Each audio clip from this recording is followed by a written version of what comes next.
You and your partner can have completely different default responses to the stress of an argument. And the default for one of you may not feel safe for the other one.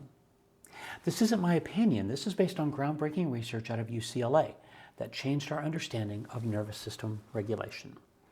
I'm going to help you recognize what's actually happening in these situations and give you real strategies for de-escalating and reconnecting. And it starts with understanding something about your own nervous system that nobody taught you. Now, before I get into the research, I need to make sure we're on the same page about what emotional safety actually means. Emotional safety isn't exactly the same as physical safety. It means, can I express what I'm feeling and trust that it will be heard without judgment? Not agreed with, validated. Those are really different. I have a whole video on that distinction.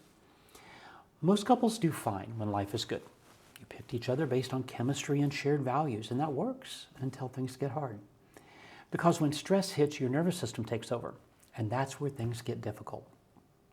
When you argue, you're not actually talking to each other's rational brains at that point. You're talking directly to each other's nervous systems. Safety is an irrational response. It's intuitive. It's visceral. Have you ever been in a situation where you had the intuition about whether it was dangerous or not? Maybe you didn't see or hear anything specific, but you just had a feeling that made the hairs stand up on the back of your neck. That feeling is just as powerful as the actual awareness of a real threat. All safety reactions are driven by the stress response. This is part of the mind-body system that manages those moments when you feel there's a threat, when you feel unsafe. You've heard of fight, flight, or freeze. Those are adrenaline-driven survival reactions, not conscious choices. From a time when gender roles were pretty well defined for group survival, this pattern showed up most often in men. But there's another way humans may deal with stress in daily life, and it's one most people have never heard about. Dr. Shelley Taylor and her team at UCLA have developed a different understanding about the human stress response, a completely different way of managing stress. It's called tend and befriend. Dr. Taylor writes in her research, the tend and befriend theory builds on the observation that human beings affiliate in response to stress. Under conditions of threat, they tend to offspring to ensure their survival and affiliate with others for joint protection and comfort. Dr. Taylor postulated that this response may be more characteristic of women. Fight, flight, or freeze is appropriate for the hunter and defender of the village. In early tribal cultures, this was typically the man. Tend and befriend, on the other hand, is an oxytocin-based response. Oxytocin is a neurotransmitter that has a role in social bonding, trust, and empathy. It's sometimes referred to as the love hormone. So it makes sense in terms of early cultures that men would default to a stress response focused on direct threat management, and women would default to one that fosters survival of the young and coming together for safety and support. Does this mean that women don't have fight, flight, or freeze, and men don't tend and befriend? It doesn't mean that. It does mean, however, that the tendencies can be profoundly different, and these may often correlate with gender. So let's see what this looks like in real life. While these patterns aren't locked into gender, we'll go with basic patterns and gender norms just to keep things simple for now. If these are reversed in your situation, that's fine too. So John and Emily are having a disagreement about money.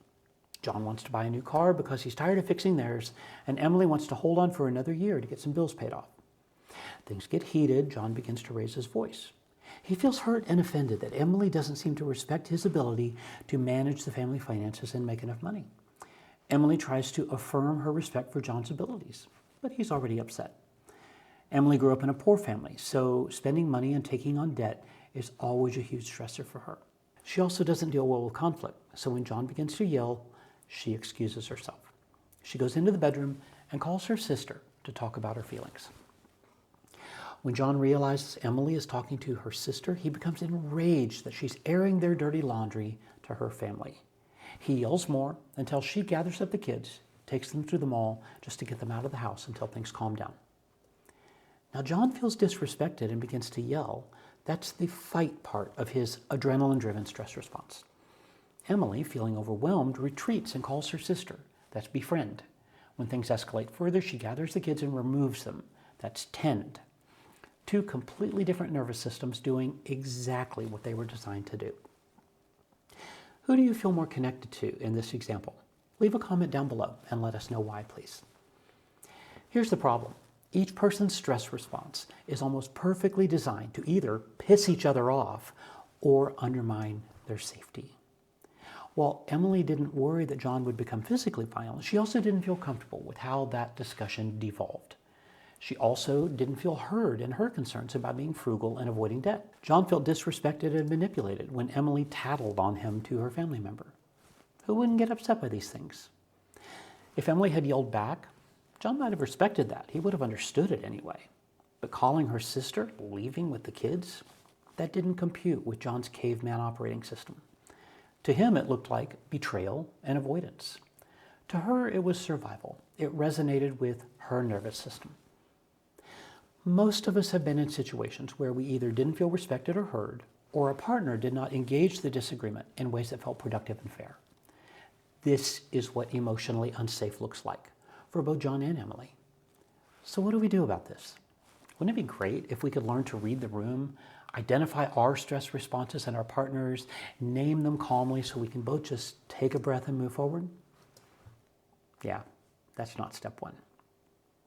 Remember, these responses are reactionary. We don't choose them.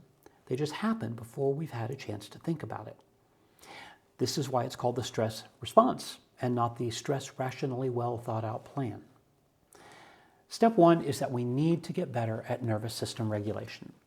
We need to learn how to recognize the signs of oncoming dysregulation and find calming strategies that work for us. I talk about this in other videos and encourage you to check those out. But step one is always try to lower the temperature in the room.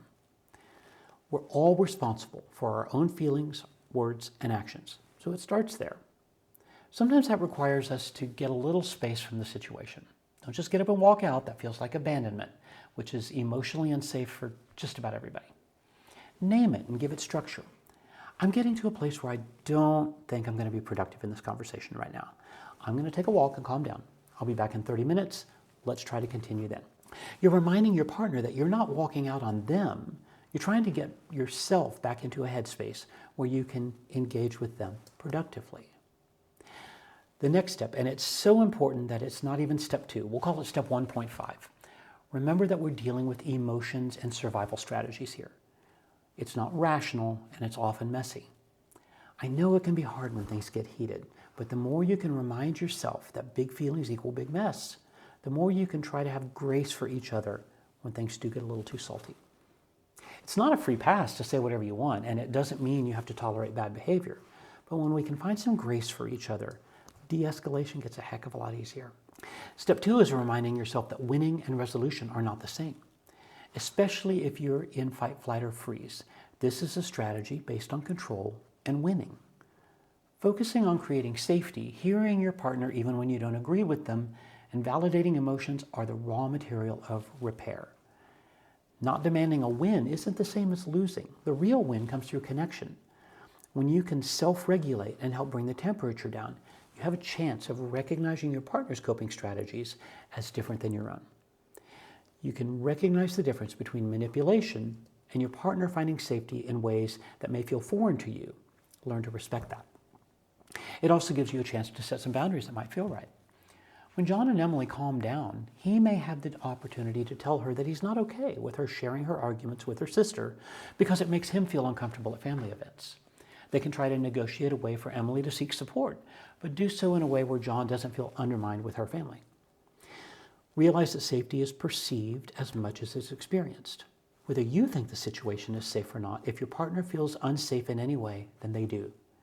It may not be rational, but it is real. Deal with the reality of the situation. This is where you can get some high-quality empathy going. You can acknowledge your partner's calming strategies and get curious about how you can help them feel safe. They're responsible for their feelings, but you both have a shared responsibility for the energy in the room. The only way you can understand your partner's needs is through empathy. When things calm down a little, John could say something like, "I get that you're uncomfortable with conflict. How can I share that I'm upset with you without undermining your safety?" John is entitled to his feelings, but he's not necessarily entitled to voice those in any way he likes. Emily can acknowledge that leaving with the kids or retreating to call her sister may feel like abandonment or manipulation. She can work with John to find tend and befriend options that don't leave him feeling abandoned. And when John and Emily do sit back down to talk, here's what makes or breaks that conversation, using feelings first language. When we lead with "you said," you did or you are, you're just back on that conflict hamster wheel, throwing out judgments and easy targets for more disagreement, more conflict. Leading with I feel and following up with a request can get you to the best result a lot more smoothly. Many people understand the concept of a feelings first statement, but when the heat is on, they struggle to find the words. This is why I've created a cheat sheet for you.